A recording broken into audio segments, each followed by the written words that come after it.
It's Friday, August 12. In the headlines, Prime Minister calls for political consensus to combat crime. Regionally, Bahamas Nurses Union officially signs a MOU. Internationally, we have news on US-Rwanda talks. And in sports, the Sunshine Girls are seeking funds. This is the news on PBC Jamaica. I am Simone Absalom Gale.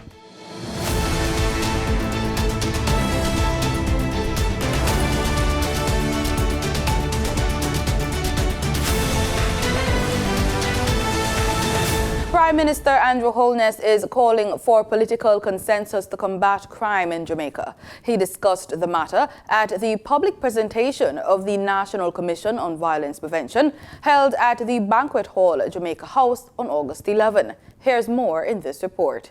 Mr. Holness says it is hoped that the political class will unite once it is confronted with factual information from the Commission, which is an independent body.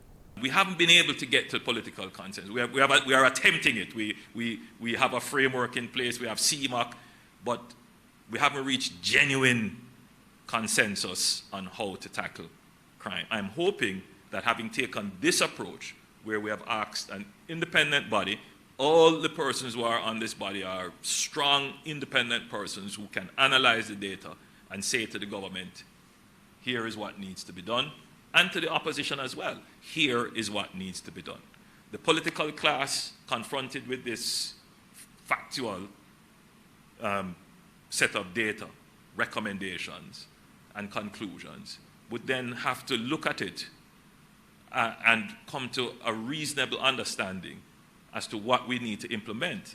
The Prime Minister notes that reaching a political agreement is important in ensuring continuity of policy measures when administrations change. There are some things that you can put in law, but governments change and the priority for enforcement can change.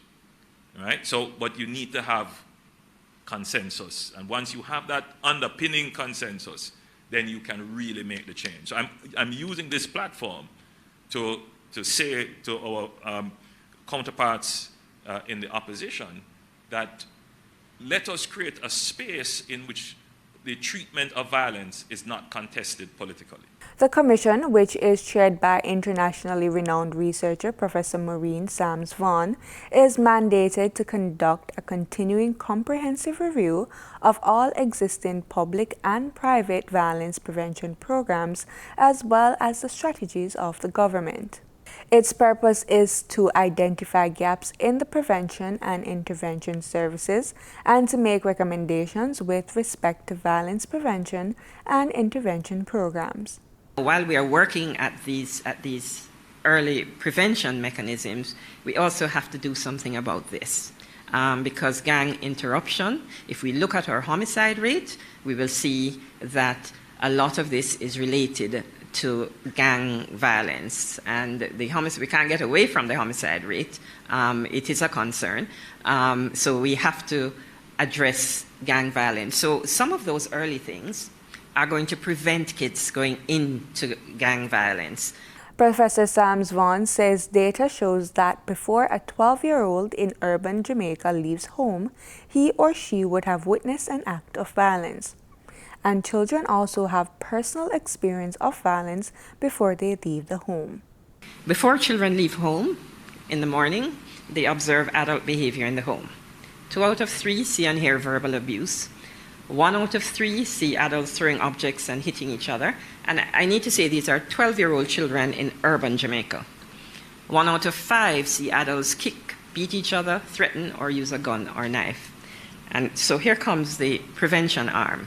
Dispute resolution, addressing gender-based violence, intimate partner violence, and family violence. But before our kids leave home, they also have personal experiences of violence. 8 out of 10 get verbal aggression. 8 out of 10 get hit. So the prevention aspect here is parenting support, including mental health, and legislation to ban corporal punishment. Reporting for PBCJ News, I'm Raquel Robinson. Johnson & Johnson will be replacing the ingredient talc with cornstarch in its baby powder next year. The company has faced thousands of lawsuits alleging its talcum powder caused users to develop ovarian cancer through use for feminine hygiene or mesothelioma, a cancer that strikes the lungs and other organs. Johnson & Johnson insists, and the overwhelming majority of medical research on talc indicates, that the talc baby powder is safe and doesn't cause cancer. However, the demand for the company's baby powder fell off due to the controversy. Minister of Tourism Edmund Bartlett is again advocating for easier inter-regional travel. He's calling for the implementation of a Caribbean visa regime. Addressing a special meeting with a delegation from the Cayman Islands in New Kingston this week, he said, quote, "We have had a little of that in the past when we had the World Cup cricket. There was a CARICOM visa which allowed for the players and visitors from all across the cricketing world to be able to attend. I think we could fine-tune that." End quote. Mr. Bartlett notes that other regions have put in measures in place to allow for ease of travel, such as Europe with the Schengen visa. The meeting was aimed at exploring synergies that can be developed in air transport, and Cayman Airways' new non-stop service to Los Angeles later this year, with more routes on the horizon. Minister Bartlett also addressed the issue of border protocols and pre-clearance arrangements for visitors coming into the region. Meanwhile, the tourism minister says Jamaica has signed 4 Memorandum of Understanding, MOUs, for multi-destination arrangements with Cuba, Dominican Republic, Panama, and Mexico. The Tourism Linkages Network was established in June 2013 to fulfill the Tourism Ministry's mandate to create and sustain linkages throughout productive industries. The network is funded by the Ministry of Tourism's Tourism Enhancement Fund. According to the ministry's website, the primary objective of the Tourism Linkages Network is to increase the consumption of goods and services that can be competitively sourced locally. It also aims to create employment while generating and retaining the country's foreign exchange earning potential. Let's hear more about it from the ministry's Tourism One-on-One show with Director of Tourism Linkages Network, Mrs. Carolyn McDonald-Riley, and Kingsley Roberts. And these are the networks. There's gastronomy, which is how it is that food can be used as a pulling point for the tourist. Then there's sports and entertainment. And we have seen the influence of sports and entertainment on our product. There's knowledge. People travel for conferences. People travel to write. There are lots of reasons. How do we convert that into an economic activity? And of course, there is health and wellness. And health and wellness, which is a $1 trillion industry, is huge. It is how do we capitalize on our natural spas? How do we capitalize on our health and wellness products? And a wide range of things that we can look at health, especially during this COVID pandemic. And then the 5th one will be what? Shopping? And the 5th one, shopping, transportation, and attractions. And that is huge, as the name suggests. Those are the 5 networks. So what's the role of the working groups? The working groups have specific roles. They are agriculture and manufacturing, and the genesis behind that was that the Honorable Minister Edmund Bartlett saw that it was so important that agriculture and manufactured items find its way seamlessly into the tourism space. If tourism is doing as well as we say it is, and we use our local foods and integrate it in our tourism industry, agriculture should also be doing well. If we use our manufactured products and services that's done here, and it finds its way into the hotel sector, then our manufacturing industry should be doing well. So we have dedicated working groups that exist to ensure that that happens seamlessly. All right, so what is the role of the Linkages Council? So the council is an oversight body, and it is a mixture of public and private sector partners to ensure the smooth running of the projects that we have and programs, but also to give input. So we have the PBCJ head, we have the JHTA, we have 3 permanent secretaries, namely from the Ministry of Finance, the Agriculture Ministry, and Commerce. So the idea is to ensure that this group of individuals look at the programs. We should be all talking to each other. We shouldn't just be coming up from programs from government point of view to say this is what we want. There's a link between both sides. So we have a wide cross-section of persons. It is chaired by Adam Stewart, who is also the chairman of the Sandals Group. So we have persons intertwined from the tourism industry. We also have the JMEA as a part of the grouping. So we ensure that there's this august body of persons who are in the know and also participate actively in ensuring that the linkages, programs are aligned with what is required. In the business report, the IDB speaks on a threat to the region's economic recovery. We have more in this report, plus other updates from Danita Rodney. She's at the business desk.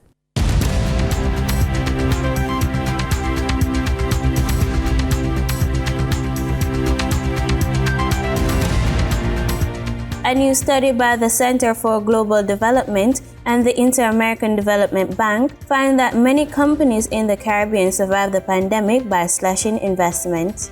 However, this decline now threatens the region's economic recovery. To reverse the situation and prevent it from leading to a type of economic long COVID, where a weak private sector fails to create jobs and stimulate economic growth, governments in the region are being encouraged to actively pursue a series of policies to help companies boost investment, hire new employees, promote digitization strategies in each country, develop policies to boost and incubate promising young firms and improve access to venture capitals, and create simpler, more transparent, and more efficient legal procedures to allow firms to reorganize or go into bankruptcy more effectively. Now for your market updates. In foreign exchange trading for Thursday, August 11, the US dollar sold for an average of $152.80. The Canadian dollar ended trading at $120. The pound sterling traded for $186.44, and the euro sold for an average of $156.92. The following reflects the movement of the JSE indices in Thursday's trading session. The JSE index declined by 225 points to close at over 300,000 units. The junior market index advanced by 37 points to close at over 4,000 units. The combined market index advanced by 129 points to close at over 300,000 units. And the All Jamaican Composite Index advanced by 1,075 points to close at over 400,000 units. Overall market activity resulted from trading in 103 stocks, of which 50 advanced, 37 declined, and 16 traded firm.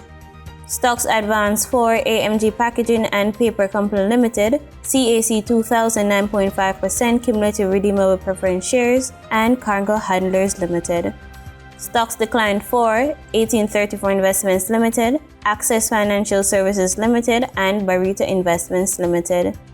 Trading firm were 138 Student Living Jamaica Limited, 138 Student Living Jamaica Limited Variable Preference, and Caribbean Assurance Brokers Limited. The following companies represent the overall volume leaders: Wigton Wind Farm Limited Ordinary Shares and Edufocal Limited with over 1 million units, and Future Energy Source Company Limited Ordinary Shares with over 800,000 units. In regional stocks, in Trinidad and Tobago, Quico Investment Fund was the only active security with over 3,000 shares. On the Barbados Stock Exchange, Barbados Farms Limited was the sole security trading 500 shares. In international business, U.S. inflation decelerated in July by more than expected, reflecting lower energy prices, which may take some pressure off the Federal Reserve to continue aggressively hiking interest rates. Every family is going to get a bag just like this. Every day, this Baltimore food pantry fills hundreds of bags with fresh groceries left over from supermarkets that otherwise might have been dumped in the trash. Restaurant delivery drivers then volunteer their time to take the bags to grateful residents. It's really important. I've started juicing as of recent, and it's been really helpful to have access to the fresh produce on the daily for health purposes. This is all food that were rescued here. The pantry's executive director says in the best of times, it's a challenge to meet the demand. Rising prices have made it much harder. Inflation is a tough pill, right? When you think about inflation, and what people don't see is the broader aspect of how it hurts these families. So right now, a lot of families are having to juggle. Do I pay my rent or do I look for food, right? Do I eat healthy? Do I eat junk, right? That puts Wednesday's latest economic news in context. The Consumer Price Index dropped from 9.1% in June to 8.5% in July. A sign the Federal Reserve's efforts to cut spending by raising interest rates may be working. What was cheaper in July? Filling up with gas, plane tickets, clothing, and used cars.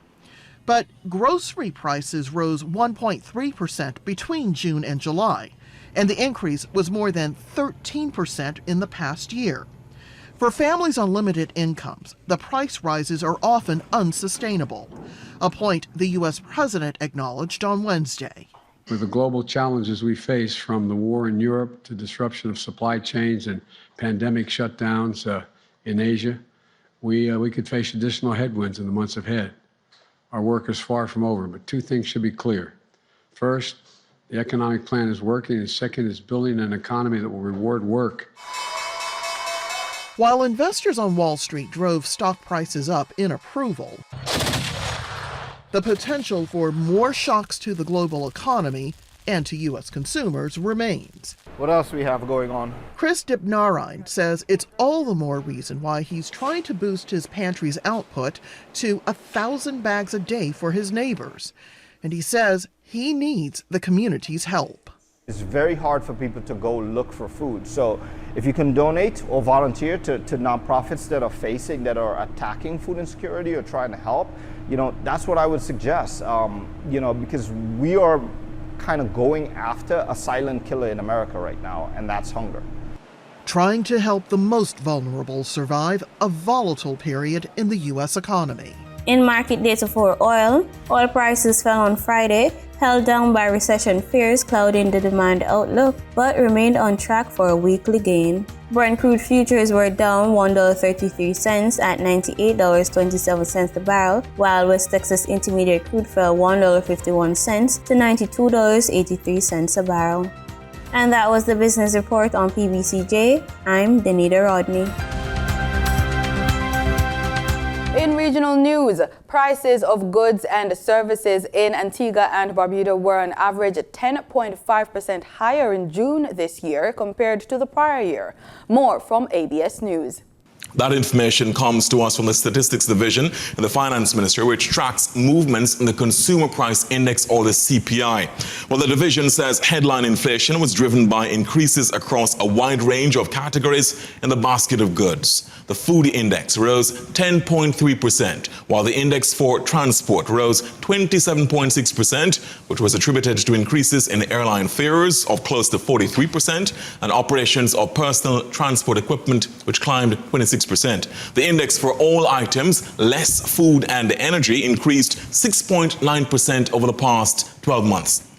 This is a measure of what economists call core inflation. So there's a headline inflation and there's core inflation. Now, these price movements have been seen across the world, with inflation climbing to a 4-decade high, 9.1% in June in the United States, the world's largest economy. The price rises have been the result of supply shocks caused by the COVID-19 pandemic and compounded by Russia's invasion of Ukraine. We'll certainly keep across that, but headline inflation for June, 10.5%.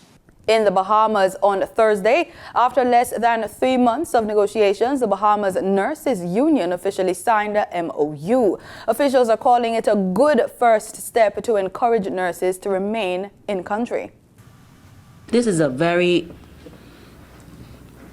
very important moment in all of our lives, and we are grateful. We are grateful to the Bahamian people for being patient with us. We are grateful when some days when you call us, you can't reach us quick enough, but we're right there. And we just ask you to have patience with us. And we are here to serve.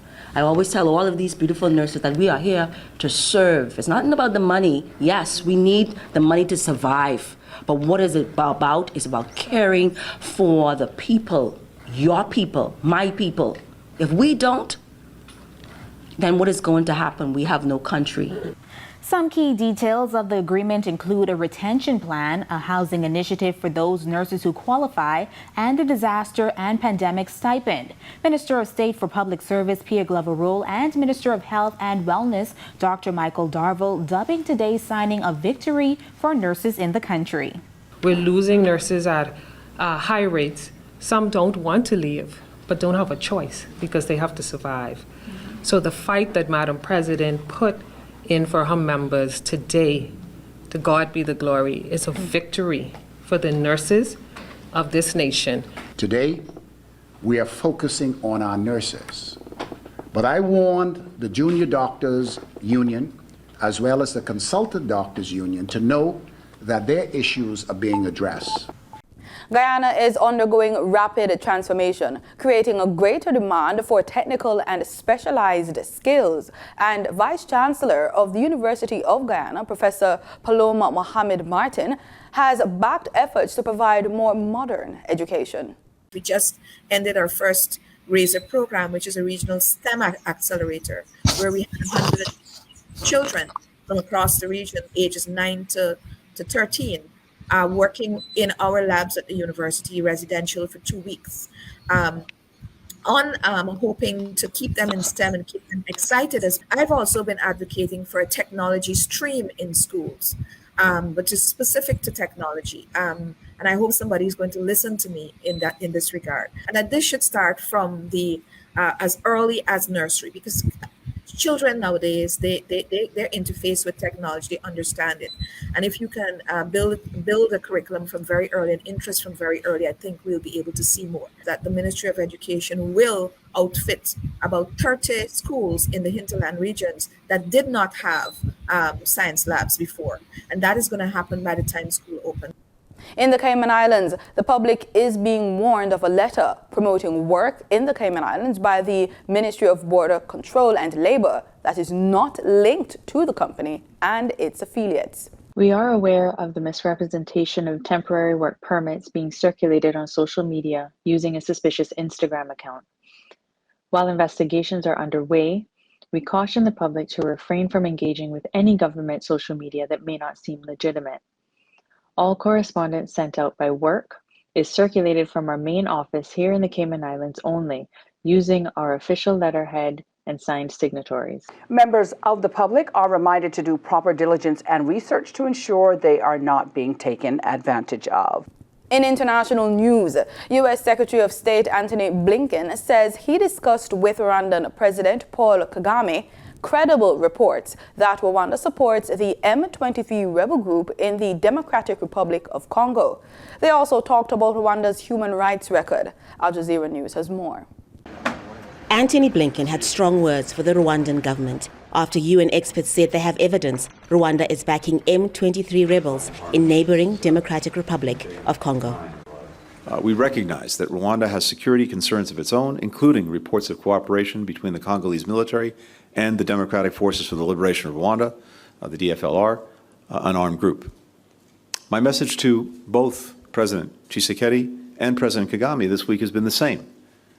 Any support or cooperation with any armed group in eastern DRC endangers local communities and regional stability. Rwanda's government denies allegations it supports M23. Rwanda is not the cause of long-standing instability in eastern DRC, where we have over 130 armed groups, including the M23. And the presence of the FDLR and the close collaboration with the army of the DRC has always been the most significant cause of insecurity. The Congolese government and Rwanda have had years of tension, with both sides accusing each other of funding rebellions. Since May, the armed group calling itself M23 has waged its most sustained offensive in years, killing dozens and displacing tens of thousands of people. We were displaced after M23 captured our village. We are afraid of them. When they are fighting, they do not differentiate between soldiers and civilians. We do not want to die here. Blinken also discussed the jailing of Paul Rusesabagina, the man portrayed in the film Hotel Rwanda, sheltering hundreds of people during the 1994 genocide. Rusesabagina, a U.S. permanent resident, was sentenced last September to 25 years in prison after being convicted of terrorism charges tied to an organization opposed to President Paul Kagame's leadership.